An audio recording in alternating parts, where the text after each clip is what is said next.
Hello everybody, I hope you are all well. I am sitting here getting ready. I'm now going to give a lecture for History 231. This is section 12, the Hellenistic world, and here we're going to see the results of Alexander the Great's various conquests and activities, things he did not himself live to see. So we start out by looking at our PDF here, and we see that Alexander gets 2 stars. And so let's review very quickly why he gets the 2 stars.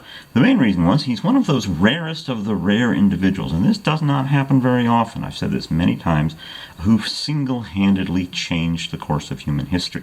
And this is not common. There are lots of people in history who claim that they have changed the course of human history. In fact, almost none of them really have. History usually makes people, but people do not often make history. Not like this. What Alexander did was conquer the Persian Empire. And to do this, he really beat the odds. He should never have been able to pull this off. Persia was very large, very, very powerful, very, very well equipped. Alexander was a military genius of the first order, maybe the greatest in all of history, and he managed to not only use that genius to get his army all the way to India, but he managed not to die in the process. And this is quite amazing. Considering the number of times he was wounded in battle, including a punctured lung, it really is quite a miracle that he survived, much less that he conquered so very much, which makes his story very exciting. And of course, Hollywood loves to make movies about guys like Alexander. The biggest problem is it's very, very hard to find actors who have the kind of charisma this man has. His men would follow him almost anywhere. He was an amazing leader, an amazingly charismatic guy, and of course, as time went by, he was also increasingly insane. He murdered a man who had saved his life, things like that. So he really was a very complex sort of individual, and more than a little bit nuts, as you can well imagine.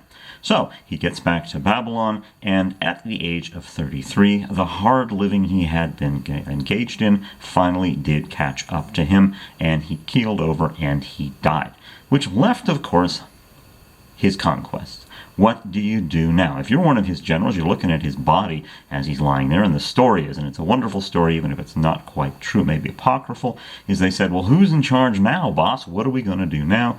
And the story goes that Alexander said, let the strongest prevail, or something ridiculous like that, which is the worst possible thing you can tell a bunch of ambitious generals who have personal armies. So sure enough, the minute Alexander is dead, those generals all start to fight about who gets to be the next big shot, the next ruler, the next king of this big empire. The Persians, of course, were out of the picture at this point because Alexander had pretty much destroyed their upper political structure, and because Alexander didn't really have any interest in running empires, he just liked to create them and conquer them, he left really nothing behind in terms of how to make this work. And so these generals, all of whom were very good military men, very few of whom were really very good at administration, all that boring stuff, they were left to sort of figure it out. And they did what one can predictably say.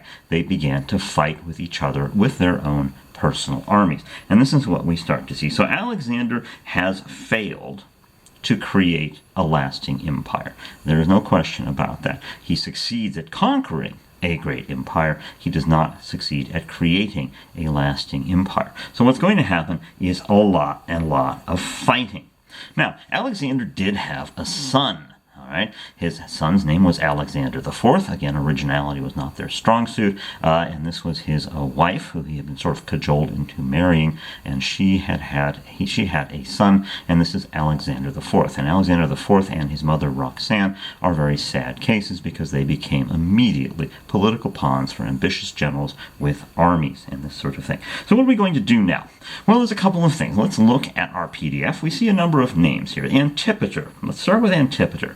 Antipater had been in charge back in Macedonia. His job had been, while Alexander's out conquering, to keep the Greeks under control, because the Greeks hated Alexander, really hated Alexander. They really did not like being conquered.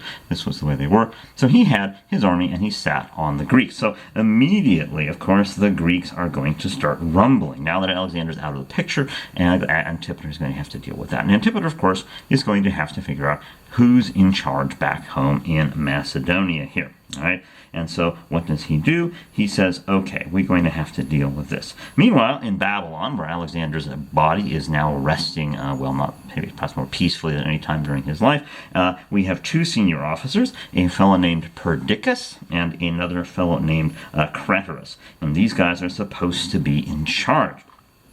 They were giving governorships here. The idea was, hey, we are still one empire, there's still one king. Sure, it's a little baby, but hey, we're going to have this kingdom. It's going to work, they all said. All right, and of course back in Greece, immediately a coalition of old city-states, Athens, Argos, Sicyon, Elis, Messenia, a whole bunch of other ones, rose up against Antipater, and Antipater had to send in the troops and smash the heck out of them, which of course he did. The old League of Corinth was done away with. No reason to have that. You guys are now our subject. Shut up, do what we're told. And that's basically how they handled that here. And that's the end, really, of Greek independence for a very, very long time.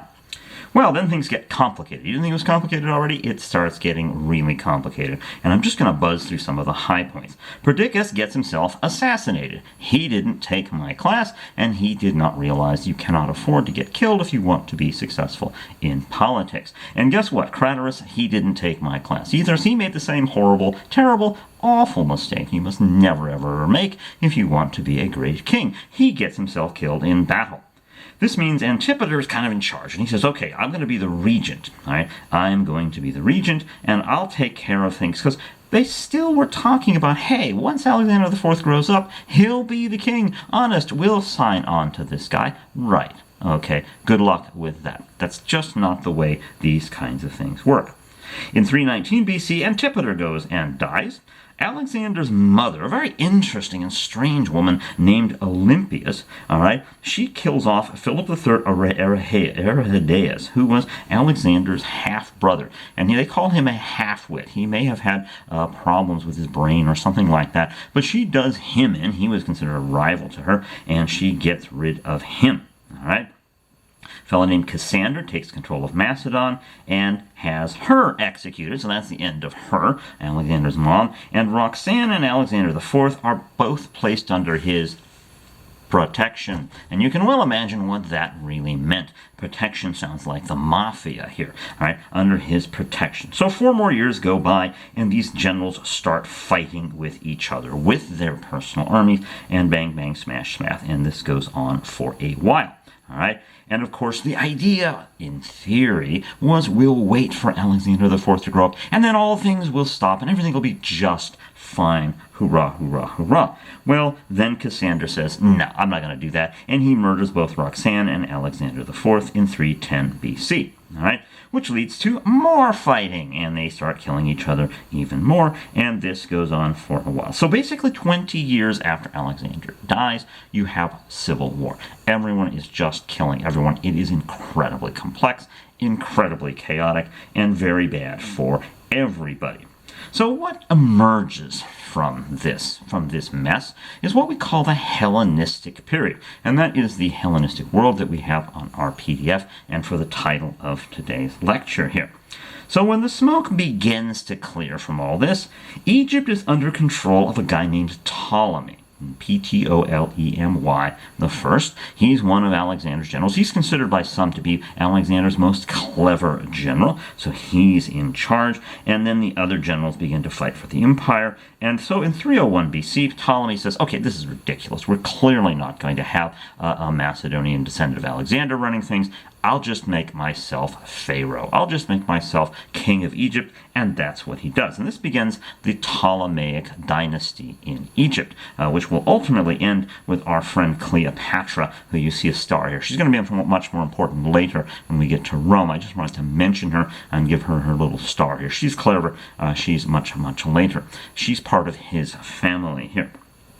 So pretty soon, Ptolemy eventually dies in his bed, which is about the only one of Alexander's generals who didn't get himself killed violently. So this guy managed to pull it off, dies in his bed, and his son Ptolemy II, they were incredibly original with names, as you can well imagine, succeeds him in that set. That begins the Ptolemaic dynasty in Egypt. All right. Meanwhile, in Asia, of course, is a very, very big place, but mostly we're talking about Mesopotamia and what today would be Iran, those areas. Here is Asia. We have a guy named Seleucus. He, too, gets a star, and he's a very, very clever guy here. He was actually one of Alexander's elite commanders of one of his elite regiments, and he takes control. And he says in 305, this is ridiculous, I'm taking charge, and he becomes king there. So 305 BC, he becomes king in Asia here. Now, he has an absolutely vast kingdom. He is really, really looking like he's very, very important,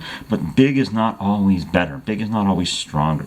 The Seleucid kingdom shrank almost from day one. It was really, really an unstable and difficult thing to control, and of course it's pressured from various sides and various angles through most of its history, but he sets up the Seleucid kingdom here, and then of course we have other places, little smaller places like Pergamum in Anatolia, and so on and so forth. It's very, very messy, and I don't want to dwell on it because, quite frankly, it's political, it's messy, and I think we have more important things to talk about from this period. So here's what I'd like to talk about, is the Hellenistic world. Now, the Hellenistic world, Hellene, of course, is Greek. The Hellenistic world is the result of Alexander's true contribution to world history. As a conqueror, sure, he's a big shot. He's a big deal. Yehu Rehuah for Alexander. But here's the thing. The real impact on history of Alexander the Great is not his conquest. It's the result of that conquest. Specifically this. Because he conquers the Persian Empire, because he conquers the Near East, Greek culture can flood into the Near East, and that is why Alexander is such a big deal. Greek culture can pour into the Near East, and sure enough, it does. So let's talk a little bit about that. All right, let's talk a little bit about how this worked here. Alexander, of course, brings culture and language. Language and culture are pretty much synonymous with each other here. They also introduce, Alexander and his successors, Greek coinage to replace the old Persian darks, the Greek coinage, so we can trace a lot of this with coins of modest kings' pictures on them. That's always fun to do here. All right. And it's actually a very complex thing, because what's happening here, from one point of view, is a mixture, a fusion of Greek and non-Greek cultures. That's one side.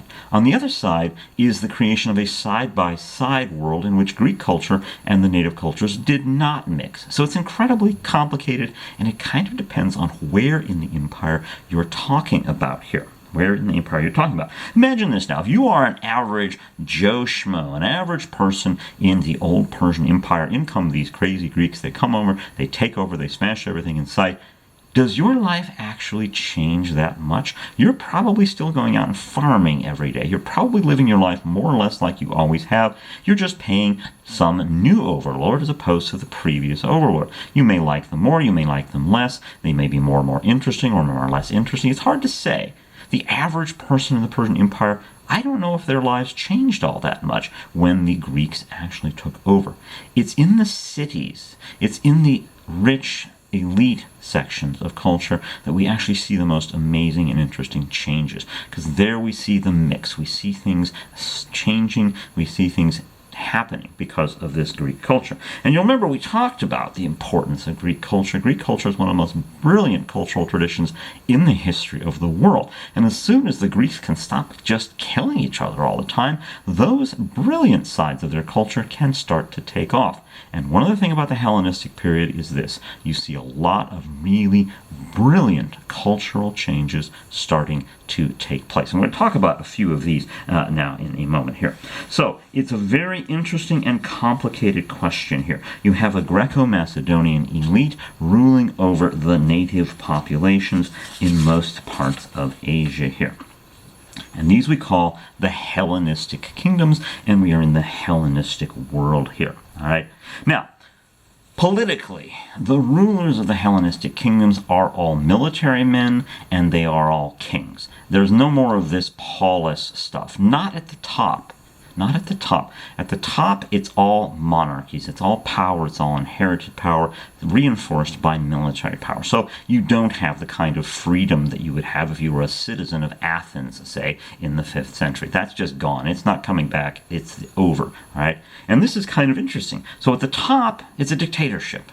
At the top, it's a dictatorship, but further down, they kept some of the polis principles. Some of the ideas behind the Greek polis were retained, and some of those ideas are really quite interesting. The notion of citizenship was retained at the local level. If you wanted to settle issues or deal with things on a local level and you didn't piss off the king, you got together like citizens and you discussed things in a typical Greek way. So that part really is an interesting new thing because, of course, in the ancient Near East, in the Near East, the notion of citizenship was alien. It was just not part of their culture. So this does come in. Now, granted, it's pretty much limited to the upper classes, to the wealthy, to the powerful, but the notion of citizenship is going to come in at least a little bit into the world following Alexander here.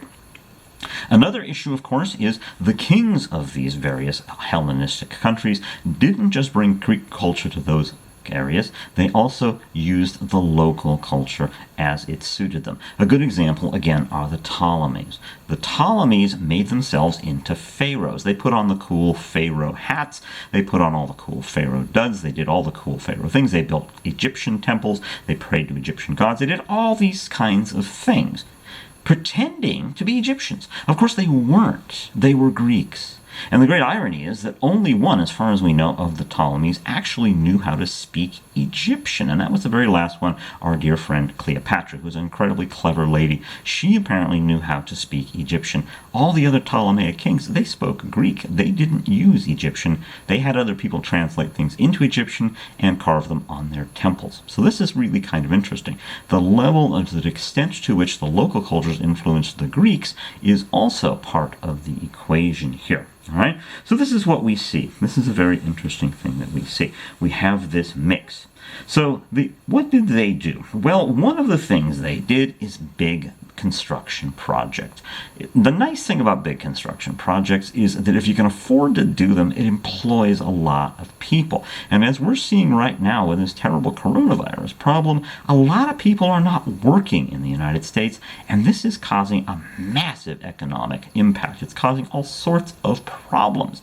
And so what you want to do is get people working, especially young men. Remember, young men are the most dangerous demographic in any society because they're the ones most likely to actually make trouble if things start going south. So you want to get those guys particularly employed, but not just them, as many people as possible busy. Get them employed.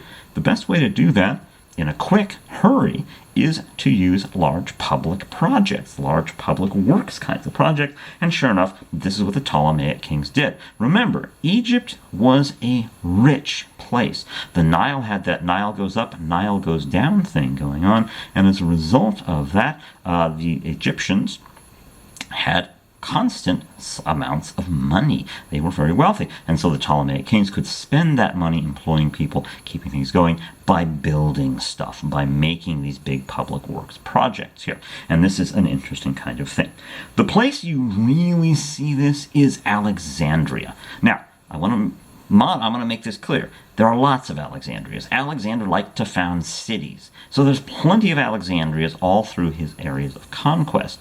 The one we hear about is the one in northern Egypt on the Mediterranean coast. It's a lovely city today. If you ever have a chance to go to Egypt, I encourage you to go and have a look at Alexandria. It was founded actually by Alexander, named after Alexander. And what it does is it becomes really the capital of Egypt under our friends, the Ptolemaic kings. And Alexandria became the center of culture and learning in Egypt. It's really the greatest of the Hellenistic cities here. It's an amazing place. And one of the things that is particularly interesting about Alexandria and important is its famous library. Now, libraries are very important for historians, obviously. If we can find intact libraries, we're always very happy about that. Remember, we talked about the library of Ashurbanipal, the Assyrian king, with all those cuneiform tablets, which were preserved because they burned it down. Well, normally, it's a very bad idea to burn libraries down, but when they're filled with cuneiform tablets, it might be a good thing. Unfortunately, the library in Alexandria didn't use cuneiform tablets, and it eventually would be destroyed many, many years after the time we're talking about, and we lost an unfathomable amount of information and knowledge because of that. It was burned down, and we lost that stuff. So if you ever get your time machine working, here's what you need to do. Take a really good big digital camera with a lot of memory, go back to Alexandria, and start photographing the books. Start photographing the scrolls, because that's how they would store this information, and just photograph, and then come back, and I guarantee you, you will be famous. You'll probably get a Nobel Prize. But that, unfortunately, requires a working time machine, and mine's broken. Oh well. So anyway, that's Alexandria. It's a very important place. But the thing about it is this. Ptolemy II, the second king of the Ptolemies, also started doing something else. He did something else which is really important, and we do have this. It has survived, and that is he commissioned a translation of the Hebrew Bible from Hebrew into Greek. And this is the Septuagint, and I've given that a star. The Septuagint is a translation of the Hebrew Bible into Greek, commissioned by the second Ptolemy, not the guy with a star, but his successor, in order to Grecify the Jews in a way. And the neat thing about this is the Septuagint is still here. We have it. And it is just slightly different from the traditional Hebrew Bible that we also have, which tells us that the Hebrew Bible had not been fully finalized at this time. There were still variant forms of it. The Septuagint is one. The Bible that we have from other sources is another. Right, so that's really kind of interesting. So the Septuagint is a very, very big deal. How big is this place? Hundreds of thousands of these scrolls. So if you get your time machine going, get ready to get very, very busy when you get back there. Here. Now, as I said, in the countryside, this stuff is probably not attracting a great deal of attention. The average person growing crops and just living their life is probably not that affected by this. It's the cities where things really, really start to take off. And they're the cornerstone, the cities are, of the Hellenistic world. So they are a very, very big deal here. And again, Alexandria is considered the greatest of these here. It's considered the greatest of these. Now, because these guys, at least the ones running the show, are culturally Greek, they want to pretend that these are polises. And it means that, of course, there'll be citizenship and that kind of activity at some level, but not at the very, very top, as I said here. All right? And so the cities are fairly Greek. Outside the cities, it's fairly un-Greek. And the two mix, but not a great deal. Okay? They mix, but not a great deal. And of course, this is, again, an interesting sort of thing. All right? So, what else do we see from this time period here? All right? In the 3rd century, we start to see native Egyptians coming into the administration of the Ptolemaic king in Egypt. See, at first, these Greek generals and all this, they didn't want the locals coming in and being part of the government. They wanted the locals to shut up, pay their taxes, and do what they were told. The problem is that over time, you needed people who could do things. You needed people who could manage things and things like that. So what do we see is by the 3rd century BC, native Egyptians start showing up in the Ptolemaic administration here. All right? Now, if you're going to do this, let's say you are, Fred Hotep, and you want to be a member of the government and get that nice, cushy job, what's the thing you're going to have to do? The one thing you're absolutely going to have to do, you're going to have to learn to speak Greek, because all the administration is handled in Greek. And this is not unlike what we see in the United States today. I'm fully of the opinion, I'm firmly of the opinion that everyone in America should try to be bilingual. We should all try to learn a second language. All right, and some of you do know a second language, but there is a joke. It's an old joke, and it's a little bit, well, it stings a bit, but it is a bit true. If you are bilingual, you speak 2 languages. If you're trilingual, you speak 3 languages. And if you're monolingual, you're an American. And that's kind of a shame, but it is kind of true. Too many Americans don't know a second language. So I encourage all of you to learn a second language. It's good for your brain, it's good discipline, and so on and so forth. But here's the thing. If you want to survive in the United States, you kind of got to know English. All right? And I'm not being an Anglo snob saying that. It's just the way it is. English is the language of the way things are run in the United States. The way things were run in the Ptolemaic world was Greek. You had to know Greek. So if you're an Egyptian guy and you want to get ahead, you want to have a nice career, what are you going to do? You're going to learn Greek. So sure enough, the Egyptians start to learn Greek. And this happens elsewhere. It's going to happen all over the place. And so the elites all start knowing Greek, writing in Greek, recording in Greek, even if they're not Greeks. And sometimes they start pretending they're Greeks. So imagine for a moment if the only way to get ahead in the United States was to be from Texas, all of us would start wearing those funny hats that they wear in Texas, right? We'd all start acting as Texan as we can, having barbecues and all that stuff. Now, of course, we should have barbecues anyway, because Texas has wonderful barbecues, but we would act Texan if it suited us politically and socially. This is something we would start to do. So that's something that we see happening as well. Another issue that comes up, and it's another one that we see today, it's not always a good one, is rising income inequality. During the Hellenistic period, the rich got really rich, and the non-rich didn't. And so you have a vast gap, much bigger than one might expect, between the very, very rich and the very, very poor. Lots of very, very poor people, a few very, very rich people here. All right? Another really interesting thing is women. All right. Now, the status of women in history varies widely. All right. It's safe to say, as we talked about probably at the very beginning of the semester, that the emergence of agriculture changed the status of women forever for a number of reasons. Unfortunately, it meant that women's roles often became much lower. Their status became much lower in agricultural societies than it had been in hunting and gathering societies. But it does not mean that all cultures were equally anti-woman or equally misogynistic. They simply varied in this. And during the Hellenistic period, we see a surprising amount of, well, I won't say feminism, but improved situations for some women. Which women? Well, rich women. Poor women, not changing. That's not going to make a difference. But rich women did very, very well in the Hellenistic period. They were doing extremely well. And so we have a much higher profile. And with this comes another really interesting thing. We see in our sources stories of love. So here's Professor Vedler's theory of romance novels. This may come as a bit of a surprise, but romance novels are actually a marvelous barometer of feminism. Romance novels are a sign that women are actually doing better. All right? And this is how it works. All right? If you are getting married or involved because you love somebody, that means you have enough wealth and comfort to be able to make that choice. Most marriages in history have been pragmatic.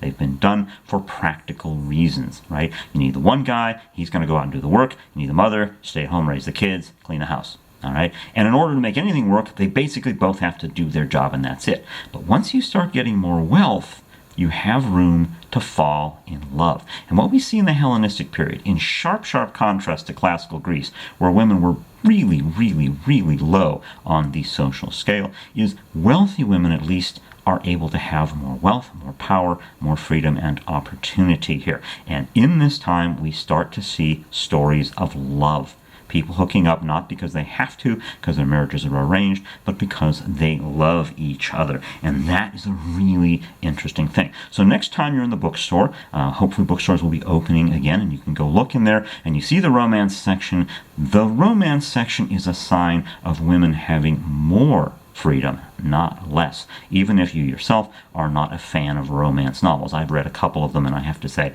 I didn't get it. But they weren't written for me, so I'm not surprised about that.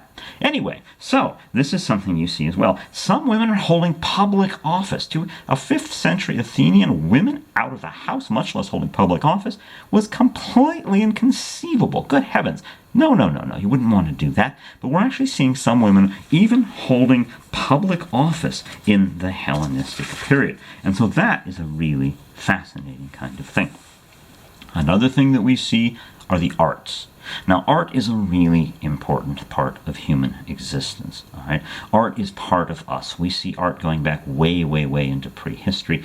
Art is a very basic part of who we are. And the arts actually should be supported by any society that wants to succeed. The arts are extremely, extremely important. And what we start to see is changes in art in this time period. Art becomes more luxurious, more ornate, and that tells us that society is wealthier, at least again, at the very top where the artists are able to work. So that's something else to look for when you think about, you don't want a society that doesn't have art, because art is essential for a healthy society.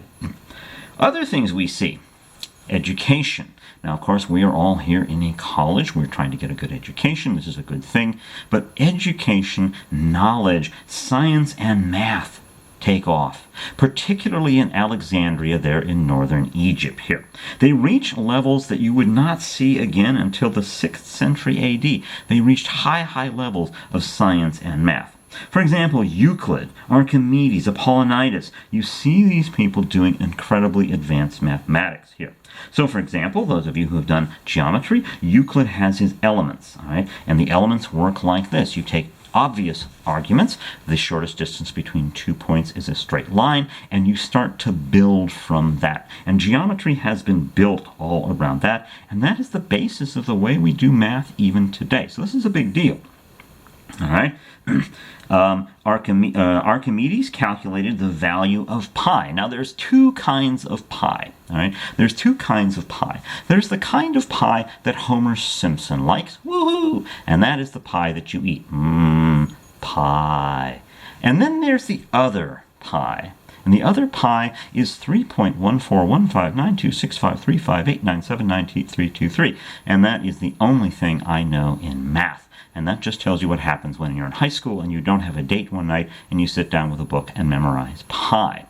But what pi allows us to do is all sorts of things mathematically with circles and stuff like that. And again, my math skills are very limited, so I can't tell you much more than that, but I can tell you a lot about that sort of pi. So we find that happening here. We start to see them calculating the circumference of the Earth with this information, and they got it really close to what it actually is. So they were very good at this sort of thing here. In religion and philosophy, we also see the Hellenistic world achieving some amazing sorts of things here. Now, in religion and philosophy, or at least in philosophy, I should say, Athens was the place to go. So if you wanted to be a philosopher, you went to Athens. If you wanted to be a scientist, you went to Alexandria in Egypt. All right? And so we start to see some really interesting stuff happening there. There are two main philosophers from this period, a fellow named Epicurus and another fellow named Zeno. Both of them, or Zeno is a TV character, Zeno, Z-E-N-O, both taught in Athens, and they did some amazing sorts of things as well, including the notion of maybe the gods don't have as much influence as we thought. Maybe the gods are not as big as we thought. They're starting to question some things no one's ever questioned before. Zeno is a founder of a group called the Stoics, and I've given Zeno a star. The Stoics, of course, are based upon the principle that you shouldn't react to everything. You should not react. You understand the world through observation and experience, and you should understand it's a single entity evolving towards ultimate goodness. Human beings are part of this sort of thing. So Zeno says we must be stoic. Think about Mr. Spock on Star Trek. Mr. Spock on Star Trek is not logical. Mr. Spock is a stoic. Nothing is supposed to bother him. He doesn't get emotional about anything. So if the Klingons chop off his arm, he will say, "Gee, Captain, the Klingon has chopped off my arm." If he wins the intergalactic lottery, he will say, "Gee, Captain, I won the intergalactic lottery." In neither case, he gets excited. That is being stoic. It has nothing really to do with logic. And I think Star Trek made a big mistake when they said Mr. Spock is logical. He's not. He's a stoic. And that is something that we see as well. And then we come down to Hellenistic Judaism. That is to say, what are the Jews up to during all this time? Remember, they have been conquered by the Greeks. They have been conquered by the Greeks. And so what are those folks doing here? Well, here's the thing.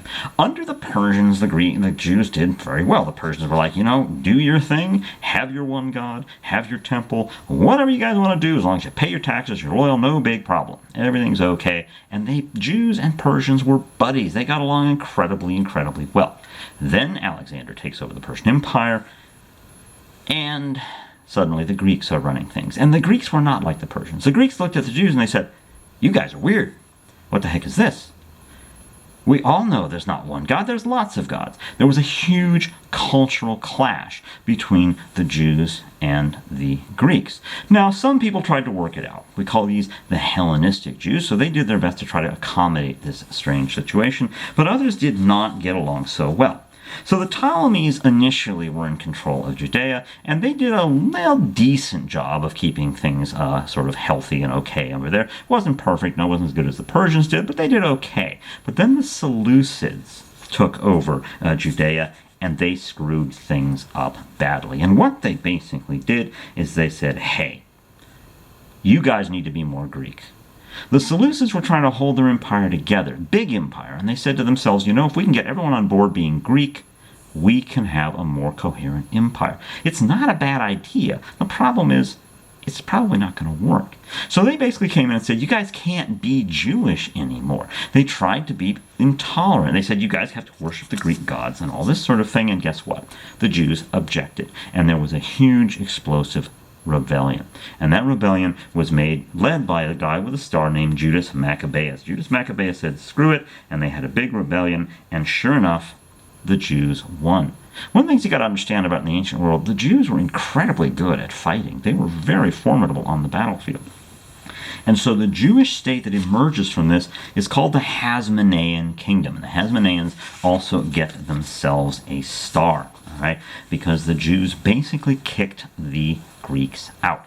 Now, this is actually very, very important because this preserves Jewish culture in the time when Greek culture is pressing at it from all sides. So we can probably thank the Hasmoneans, even though they were often extremely unpleasant kings, for preserving Judaism in this really pretty rough time that we see here. All right, so this is something that we can talk about there.